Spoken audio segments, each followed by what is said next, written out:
উঠছে বিড়ি ফেলা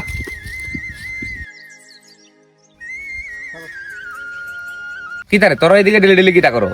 তোরা কি ভাই পড়ালে নাই তোরা তিনজন ডেলি এদিকে ঘুরোস আর তো কেউ এদিকে দেখি না স্যার এমনি আসছিলাম কত ঘুরতাম যামু গা কোনে স্যার যা ভাই যা পড়ার নামে নাম নাই সারাদিন ঘুরোস খালি যা ধর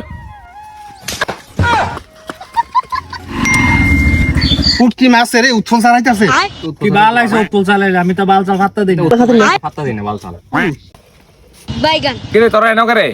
ইয়ান থাকতাম নাকি আন্নে বাইতে কেমনি আন্নে মেয়ের লগে কথাবার্তি ধরন জানাস না কেমনে কথা কও মাস্টারের লগে ফাজিল 100 রাত চালাই দেবো মাস্টারগিরি স্কুলে দেবেন বাইরে কোন মাস্টারগিরি দেবেন না এই এডি কিটা হলো দিকে গোল বানাইছে গোল খাইবেন গোল তোর সাহস কম না তো তুই আমার গোল খা দোস নেশা করবো ভাই কালকে যাইছি স্কুলে টের পাও মোতর রে জান পারলে বাল ফালাই জান যান এনতে যান